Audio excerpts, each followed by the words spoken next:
जीवलोके जीव भूत सनातन है। ये जीव सनातन से मेरा अंश है।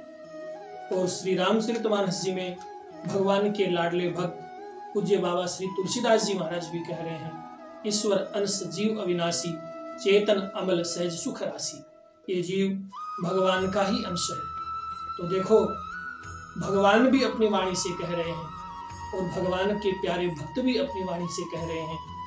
भुजा उठा करके डंके की चोट बड़ी जोर दे करके ये बात कह रहे हैं कि हम भगवान के हैं।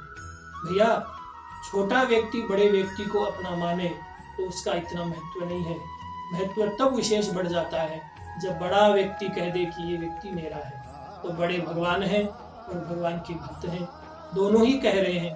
गीता में भगवान कह रहे हैं और रामचरितमानस में श्री भक्त कह रहे हैं कि ये जीव भगवान का अंश है। तो भगवान की ओर से भी पूरी घोषणा है और भक्त की ओर से भी पूरी घोषणा है।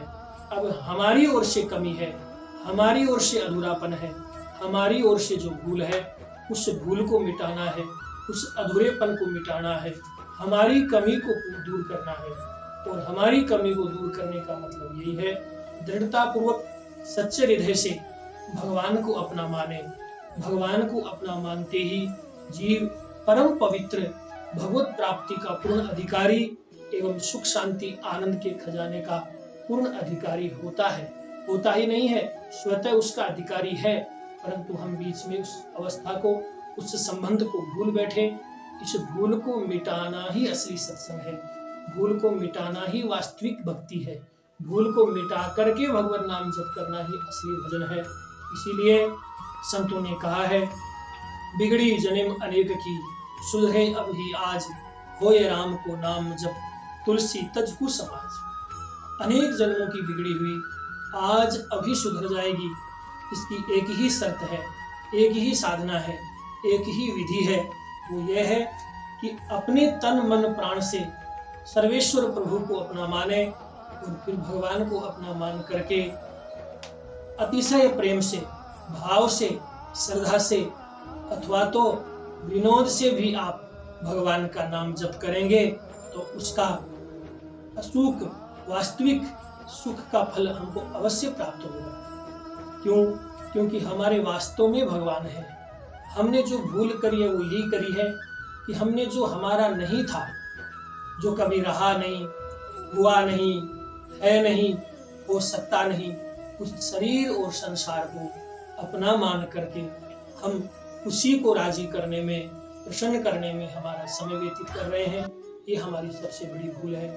शरीर संसार से आप अपना व्यवहार निभाएं, उसका सदुपयोग करें, सबको सुख दें, किसी का अनादर न करें, लेकिन हृदय में जो महत्व है वो भगवत संबंध का, जो हमारा और भगवान का वास्तविक जो संबंध है, उस संबंध को महत्व देकर के अपने कल्याण के मार्ग को भी, भगवत प्राप्ति के मार्ग को भी अवश्य प्रशस्त करना चाहिए।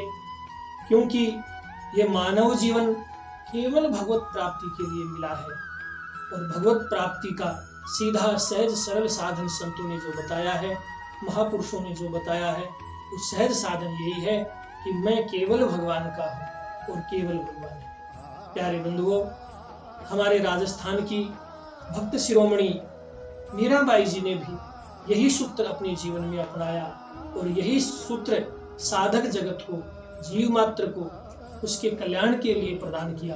वो मीराबाई भी अपने मुक्त कंठ से, हृदय से करताल बजाती हुई, नाचती हुई, गाती हुई यही कह रही है, मेरे तो गिरधर गोपाल दूसरों ने कोई, जाके सिर पर मोर मुकुट मेरो पति सोई। ये मीराबाई का ही नहीं, ये समस्त वेदों का सार है, समस्त ग्रंथों का सार है, समस्त संतों की वाणियों का निष्कर्ष यही है कि आखिर में हमको इसी बात को स्वीकार करना है कि मैं भगवान का हूँ, भगवान मेरे हैं। बंधुओं, भगवान को अपना मानते ही 16 आना में से 15 आना काम हो गया, ऐसा संत कहते हैं। रुपए में 16 आना होता है, 15 आना काम हो गया, 1 आना काम जो बचा है वो भगवान का काम बचा है, हमारा कोई काम बाकी नहीं रह गया। अब तो हम भगवान को अपना मान करके मौज से, आनंद के साथ भगवत नाम का जप, कीर्तन, सत्संग, स्वाध्याय संतों का संग करते रहें। अब भगवान का जो काम बचा है, प्रेम की प्राप्ति करवाना, अपने दर्शन देना, अपनी प्राप्ति करवाना, ये भगवान का काम है। इसीलिए निरंतर इसी भाव में, इसी सबसे हृदय से इसी भाव में आनंद के साथ विहार करें और नित्य निरंतर इसी भाव को पुष्ट रखें कि मैं संसार का नहीं हूँ, संसार मेरा नहीं है, शरीर मेरा नहीं है, वस्तु व्यक्ति पदार्थ मेरे नहीं है, मेरे तो केवल भगवान हैं, जो पहले भी मेरे थे, अब भी मेरे हैं, आगे भी मेरे रहेंगे। इसी भाव को दृढ़तापूर्वक स्वीकार करते हुए निरंतर भगवत भजन करके अपनी भक्ति के मार्ग को और आगे लेकर जाएं और अपने मानव लक्ष्य को प्राप्त करके इसी मानव जन्म को सार्थक करें। जय श्री कृष्णा, जय श्री राधे।